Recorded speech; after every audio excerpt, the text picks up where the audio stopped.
ایران مطالبات پورے ہونے تک جنگ ختم کرنے کے لیے تیار ہے۔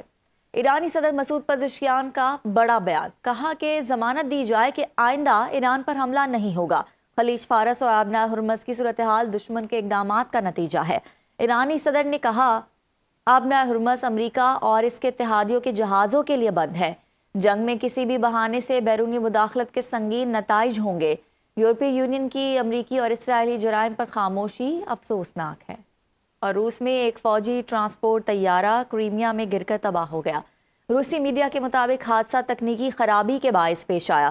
روٹس کے مطابق طیارے میں سوار 6 عملے کے ارکان سمیت 29 فوجی ہلاک ہو گئے ہیں۔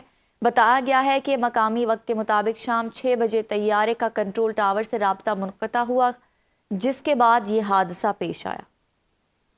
اور امریکی ریاست نیواڈا میں لاس ویگاس کے شمال میں F-35 لڑاکا طیارہ گر کر تباہ ہو گیا۔ ایئر فورس کے میڈیا آپریشنز کے مطابق پائلٹ کو معمولی چوٹیں آئیں، جسے موقع پر ہی طبی امداد فراہم کر دی گئی ہے۔ امریکی میڈیا کے مطابق واقعہ لاس ویگاس کے شمال مشرق میں 40 کلومیٹر کے فاصلے پر پیش آیا۔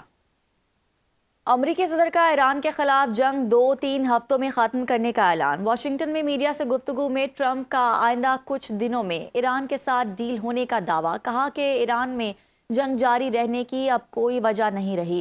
ایران میں پہلے رجیم چینج کر چکے ہیں، ایران میں پہلی اور دوسری رجیم کو نکال دیا گیا ہے، جلد ہی ایران سے نکل جائیں گے۔ ایران کو ایٹم بم بنانے سے روک دیا ہے، امریکہ نے ایران کو 20 سال پیچھے دھکیل دیا۔ مزید کہا کہ ایران کے پاس ایٹم بم ہوتا تو اب تک استعمال کر چکے ہوتے۔ جنگ ختم کرنے کے لیے ایران کے ساتھ ڈیل کی ضرورت نہیں، ایران ٹیبل پر آئے یا نہ آئے کوئی فرق نہیں پڑتا۔ آبنائے ہرمز کو ہر ایک کے لیے محفوظ بنا رہے ہیں۔ ایران میں موجود رجیم تک رسائی ہے اور وہ تحائف بھیج رہے ہیں۔ امریکی شہریوں کی حفاظت کے لیے نئے قوانین متعارف کرائے ہیں۔ امریکہ میں مڈ ٹرم الیکشن سے پہلے صدر ٹرمپ نے ایگزیکٹو آرڈر جاری کر دیا۔ ٹرمپ نے مین ووٹنگ پر کریک ڈاؤن کے ایگزیکٹو آرڈر پر دستخط کر دیے۔ ایرانی وزیر خارجہ عباس عراقچی نے امریکہ سے براہ راست مذاکرات کی تردید کر دی، کہا کہ امریکی نمائندہ اسٹیو وٹکاف کے براہ راست پیغامات موصول ہو رہے ہیں۔ ایران صرف جنگ بندی نہیں چاہتا بلکہ اس جنگ کا مکمل اور جامع خاتمہ چاہتا ہے۔ قطری نشریاتی ادارے سے گفتگو میں ایرانی وزیر خارجہ کا امریکہ سے مذاکرات پر تحفظات کا اظہار۔ واضح کیا کہ پورے خطے میں جنگ کا خاتمہ چاہتے ہیں۔ انہوں نے یہ تسلیم کیا کہ سیکیورٹی سے متعلق کچھ بات چیت پاکستان کے ذریعے جاری ہے، امریکہ سے باضابطہ مذاکرات نہیں ہو رہے۔ انہوں نے یہ تسلیم کیا ایران میں کسی فرد سے بات چیت کرنے کے دعووں میں کوئی سچائی نہیں، امریکہ کی 15 نکاتی تجاویز کا کوئی رد عمل نہیں دیا اور نہ ہی ہم نے کوئی تجاویز یا شرائط دی ہیں۔ تمام پیغامات کا تبادلہ وزارت خارجہ کے ذریعے ہی ہوا ہے۔